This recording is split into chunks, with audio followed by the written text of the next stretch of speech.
Yo, what's up guys? Welcome back. Dito po si Denrica, Doy TV Sports. Well, ating pag-uusapan ang ating deep analysis paano tinalo ng Ginebra ang San Miguel. At mga pa-shoutout, okay? Bago po yan, salamat po sa mga subscribers ng channel na ito. Ganun din po sa mga bago na welcome po kayo rito. At sa mga followers ng Facebook din, salamat po. No? Close to 400 na po. No? Salamat po sa inyo lahat. Okay. So, bakit? Nako, mukhang biglang cambio si Doy TV Bakit gusto nyo na ngayon pag-usapan ng serye ng San Miguel at Ginebra? Kasi po, pinanood ko ang replay. At nung pinanood ko yung replay, okay, yun po ang eksakto na expectation natin, prediction natin nung Game 2 na mangyayari, na dapat nangyayari nung Game 2, okay? So, ngayon, napanood natin yung execution at outcome ng Game 3. That's what I figured out, no? Kaya yun po. Kaya natuwa ako, yun ang tunay na laro para sa akin, ha? Okay. So, ano ibig ko sabihin? So, sabi ko sa inyo, nung Game 1 at nung nag-predict tayo ng Game 2, na nakita na natin ang kahinaan ng San Miguel. Ano yung kahinaan nila? Number 1, yan nga pong play nila. Play nila more on 3-point shot. First option is 3-point shot, di po ba? Tapos, paano mo pipigilan yan? Mag-close up ka lang. Sino yung mga primary na papantay mo dyan? Number 1 na si Lassiter. Si Jericho Cruz. Di po ba? Si Chuami Chongson.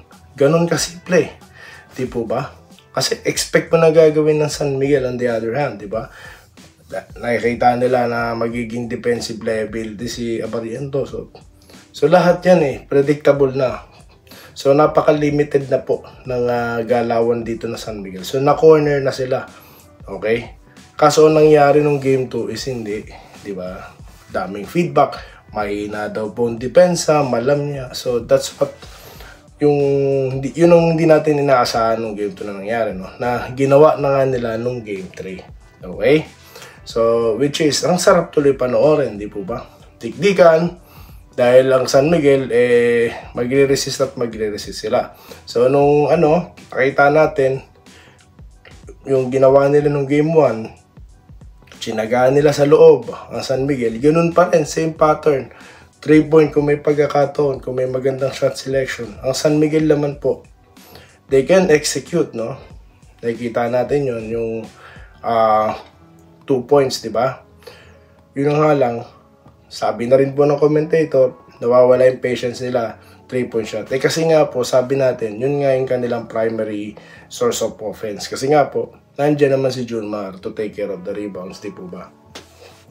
Okay? So, ang kagandahan dito sa San Miguel, they realize that Tautua, no? They can use as offensive player din. Di ba? Yun naman din ang pagkakilala natin dyan kay Moala Tautua Kaya nagtataka ako bakit parang role player ang lawas niya dyan sa San Miguel. So, napaka-talented team po ng San Miguel. Okay. So, yun na nga lang, sa pagkakataon na to, yung heroics ni RJ Abarientos, di po ba? Pero yun ang naging edge po dito na Ginebra, kung nung Game 2, nagpapasok po yung mga 3-point shots, no? This time around, hindi po nagpapasok, di po ba? So, bakit hindi nagpapasok? Kasi nga po, nagko-close up na sila. Diba? Guardiado sarado na nila si Lassiter, di po ba? Tsaka, alam na ng Ginebra ang gagawin ng San Miguel. So, yan po ang kailangan lang nila mag-close up. Okay? At si Junmar naman po is well-guarded, well-depended. Yun na nga lang talaga yung sobrang lakas. At isa na rin po sa dahilan doon yung may iniinda na si Junmar. So, disadvantage sa San Miguel at naging advantage naman po sa Ginebra. Di po ba? Kaya nga sabi ko, sa serye na yan, magiging maiksi lang yan kung sila yung nanalo ng Game 2. Di po ba? Kung yung ginawa nila itong Game 3, ginawa nila yung Game 2, malaki po ang possibility. No? Okay? So, dapat 3-0 na yan. Okay? Isang laro na lang dapat. So, anong mahaba ang pinag-uusapan natin dito? Di ba? So, yun ang sinasabi natin. Kaya nga sabi ko sa nakaraang content, kung sinasabi na San Miguel nabigay yung Game 1, paano naman to ngayon? Di ba? May argument na naman tayo dyan. Hindi, nung Game 1, na-injury na So marami po, hindi matatapos ang argumento. Kaya nga, sabi ko lagi dito, talo is talo. Di po ba? Tayo na pag-uusapan lang naman natin. So yan po ang mga nangyari. Okay? So maglalabas pa ba ng prediction si Doy TV? Abangan nyo po. Ha? Shoutout na po tayo. Magpa-shoutout na po tayo rito. Ha? Dito tayo. Kay Joel Levantino.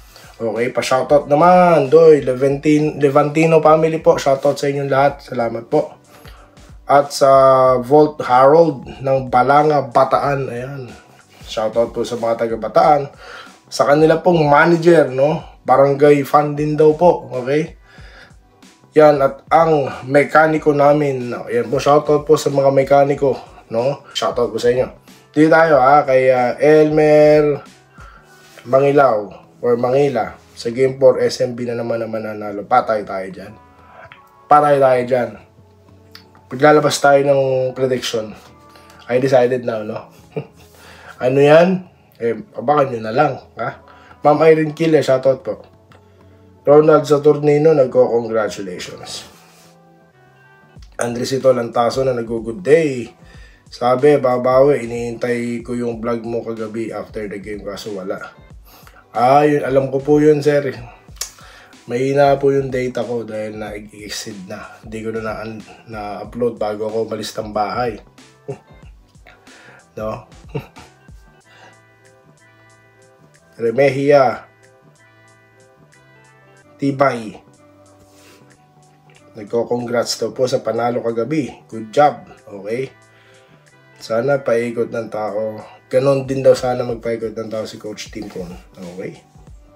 Ganun din po kay Bon Ryan Cantor. Okay, masarap ang tulog. Sir Archie Makirang, nagko-congrats. Edwin Lobo, shoutout, no? From Angeles City, Pampanga, ha? Shoutout sa inyo lahat dyan. Bongkerol, pag si Japet gumawa, at least 12 points win ang Jenkins. Okay. Basta po dumepensa lang sila na maayos. Meron po talagang, tsansa, no? Ang bawat sinong koponan. Katulad nga ng rain or shine, on the other hand, di po ba? Buwis buhay, depensa, lahat ginagawa, no? So may chance ka talaga. Makakuha ka ng pass points dyan di po ba? At you will prevent them from having a second chance opportunity. Edwin Transporte, good AM idol, congrats sa Inebra, ganda nilaro nila. Lalo sa depensa, NSC talaga, congrats din sa Ross, stay safe, always idol. Edwin Transporte, Danny Samarita, bias ka naman. Bias talaga ako pagka Inebra po. Ganyan po, no? Kaya po kung kayo po taga San Miguel, pwede po kayong lumipat na, no? Kung meron po matibay, at magpapakilala, San Miguel kami, samahang walang katulad, pwede po kayo doon, no? Kaso wala pong magpapakilala ng mga ganyan. Dahil lang mga vlogger, gusto talaga niyan, hindi, wala kaming ginakampihan. Para lahat ng, ng team sa kanila. So, hindi po ganon si Doy TV, okay? Hindi po ako ganon. Okay, sarap. Sarap-sarap ng laban, Brother Doy. Kaya sarap-sarap ng tulog ko rin. Masaya mga fans ng bawat isa. Team player, Sam Haldos. Okay. Pero ganda ng laban nila. Di bigay... hindi daw po bigay yung laban. Talagang sports lang. Well, nakikita natin, tinutulungan nga nila yung isa't isa So, yun lang. Sports lang talaga. Di po ba? Pero at the same time, maglaro-laro, no? Dahil talagang kapag linalaro mo ang laro, makikita at mahalata yan ng mga basketball fans, di po ba? Kaya ngayon, masaya tayo, no? Dahil laro talaga yung nangyari. No? Di tayo, Ramil Raimundo, good day, Lods. Congrats po at Inebra, no? Sana raw po, tuloy-tuloy na. Ganyan ng Jenkins, sala sa init, sala sa lamig. Gerald Castillo. Okay. So itutuloy po natin ang mga pa-shoutout, guys, no? Muli, maraming salamat po, ha. Gusto ko lang po itawid yung ating deep analysis. Sasabihin na iba, late na yan. Hindi, I'm talking about to the subscribers of this channel. Okay? At sa mga mahihikayat ng channel na ito, salamat po at welcome, dito sa ating channel. Maraming salamat sa inyong lahat at magkita-kita tayo sa mga susunod na video content. Dito lamang, sa Doy TV Sports, na muling sinilip ang seryeng ito. At maganda po ang Game 3. Okay, yan ang laro.